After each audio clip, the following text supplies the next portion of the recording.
咁佢咧本身其實都有哮喘底㗎啦嚇，同埋咧好努力讀書，從來唔運動㗎，一轉季就咳啦。咁咳到一個程度咧，就係咧佢要叫媽媽咧帶佢過嚟要做天灸㗎。咁當然咧就係做完天灸，咁佢又舒緩咗啦。假如佢唔食頭先講嘅嗰啲生冷嘢啊、熱氣嘢嘅話咧，咁佢都可以 last 到呢個冬天係唔再咳嘅。喺中國好遠古、好遠古嘅時代，我哋有一種療法，佢係要計算天干地支配合埋24節氣咧，我哋先會做嘅噃。咁呢個療法咧就係天灸。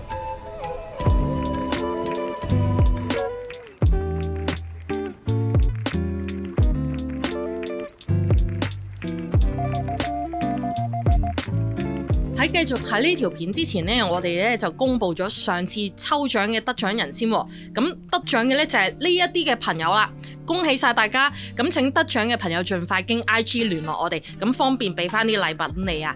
咁今次抽唔中唔緊要，我哋都會不定期有唔同嘅活動同埋資訊嘅。咁唔想執輸咧，就快啲 follow 我哋嘅 YouTube 啦、Facebook 同埋 IG 啦。事不宜遲，我哋翻去正片。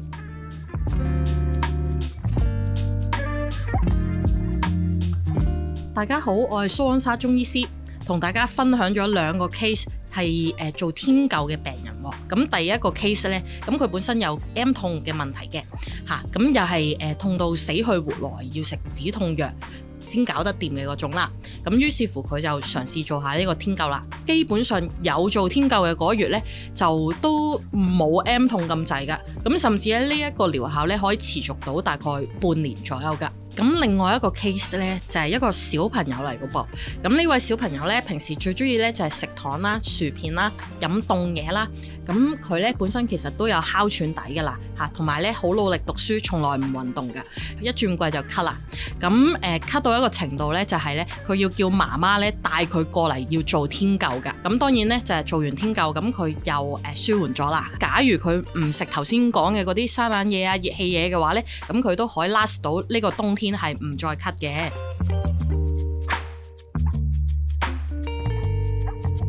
咁我哋講下天灸有3大特點嘅。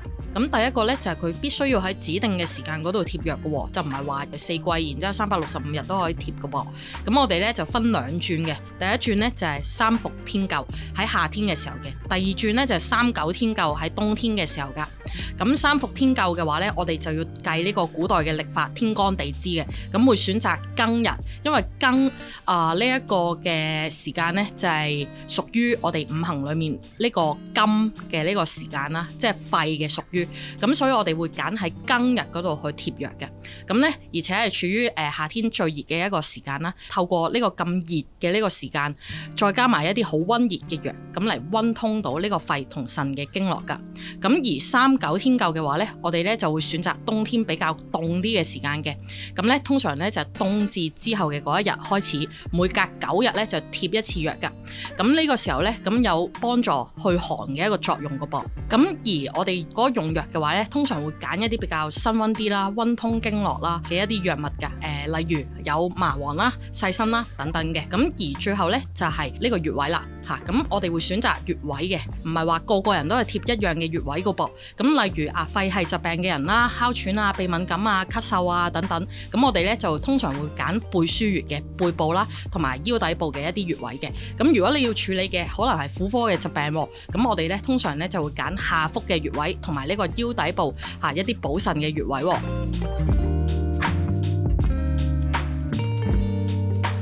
咁天灸可以幫助到邊類型嘅人呢？有3個大類嘅。咁第一個就係婦科有寒症嘅人啦。咁婦科寒症嘅話，可能就係呢個有 M 痛嘅問題啊，月經嚟得好唔暢順嘅，又或者係月經褪後嘅等等。咁第二個咧就係肺系病嘅病人啦。咁例如慢性支氣管炎啦，長期嘅咳嗽啦、哮喘病啦、鼻敏感啦，呢類肺系嘅病人嘅。慢性肺系嘅病人嘅話咧，最近可能亦都係比較多見到有長新冠嘅病人啦。咁因為始終新冠肺炎咧，佢都大傷元氣嘅，咁所以咧可能有啲人仍然都會遺留咗一啲嘅症狀㗎，例如慢性嘅咳嗽啊、氣管敏感啊等等。咁長新冠嘅病人咧都可以嘗試做天灸嘅，去寒啦，同埋溫補翻我哋嗰個肺氣啊。咁另外咧，小朋友都係另外一個我哋比較多嘅病人群喎。咁小朋友候咧，因為佢始終嗰個肺臟咧未夠成熟嘅，仲係發展中㗎嚇，所以係容易會感受到外來嘅嗰個風啊、寒啊等等嘅。咁所以我哋可以透過天灸去到咧幫佢去寒啦，同埋補一補呢個肺同埋腎嘅經絡啦，嚟避免佢喺冬天嘅時候咧可能會發作鼻敏感啊、咳啊、支氣管炎啊等等嘅疾病嘅。咁點解我哋天灸咧會比較多係真係小朋友去做呢？因為有一個研究咧發現，原來比較適合做天灸比較顯效嘅人群咧就係16歲以下嘅小朋友噃嚇。如果可以即係喺16歲之前就已經斷尾嘅話咧，咁之後佢就唔會再發作噶啦，即係哮喘啊或者鼻敏感。咁最後一類咧就係你本身有寒症嘅情況啦，即係例如脾胃嘅問題，成日肚屙，好需要飲凍飲，好容易感冒嘅嚇，或者好容易手腳冰冷嘅，咁我哋都可以嘗試做天灸啦。但係咧有5類人咧，佢哋咧就要先諮詢咗醫師嘅意見先至好做呢個天灸噃。咁第一類咧就係糖尿病患者，第二類嘅話咧就係下陰異常出血嘅病人啦，第3類就係皮膚容易過敏嘅，第4類咧就係孕婦，第5類咧就係2歲或以下嘅小朋友。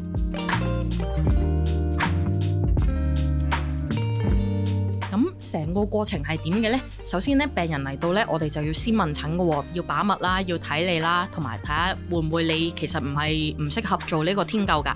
咁如果 OK 嘅，我哋覺得你係屬於即係嗰個虛寒嘅一個症狀嘅對症嘅，咁醫師咧就會揀大概8至10個穴位啦嚇，大部分係喺背部或者係喺腹部嘅，有少量咧可能會喺四肢嘅一啲穴位嘅，但係小朋友咧會貼更少嘅一個藥量嘅。咁貼完藥之後咧，咁病人咧就可以自己搣咗嗰個天灸貼㗎啦，大概貼1個鐘左右啦。咁而小朋友嘅話咧，咁可能會再短少少嘅時間嘅，可能30分鐘以內就可以搣㗎啦。由問診去到貼藥完成成個嘅一個治療嘅話咧，你大概需要預10至20分鐘左右嘅時間㗎。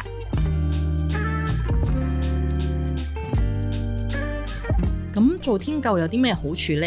咁首先第一個就係平啦。咁因為比起可能你長期食藥啊或者針灸嘅話呢，咁天灸的而且確係平啲嘅。咁另外呢，就係如果你唔中意食藥又唔中意針灸嘅，咁係for保健作用嘅啫，咁我哋都可以選擇天灸嘅，但僅限於係寒症嘅病人。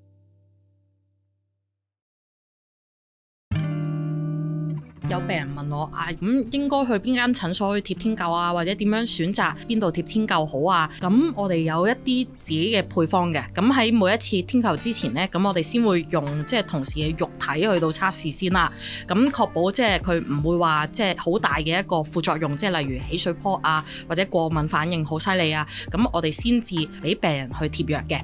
咁另外咧，就我哋嘅醫師同事咧，咁佢哋亦都會先係有一個問診啦，咁了解病人佢嘅過去嘅病史啦，會唔會有敏感嘅一個情況啦，同埋究竟佢希望係透過天灸去處理一啲咩嘅問題嘅咧？咁例如有 G6PT 嘅病人啦，或者咁啱嗰一次病人佢有外感風熱喎，咁係唔適合貼天灸嘅時候咧，咁我哋就可以話翻俾病人知啦，即係佢唔係我哋天灸嘅適應症啦。咁另外亦都係透過了解下佢究竟需要處理咩問題，咁我哋嘅用嗰穴位咧就可以再精準啲啦。即係例如肺係病嘅，咁可能我哋會多啲係貼上背啦，同埋腰底部嘅穴位。咁如果佢係一個關節嘅問題嘅，關節痛嘅，咁可能我哋就會選擇多啲就係嗰個關節附近嘅穴位啦。咁如果婦科問題咧，咁可能會多啲係下腹腰底部嘅一啲穴位啦。透過完整嘅問診去到選擇相應嘅穴位，令到治療效果達到最好。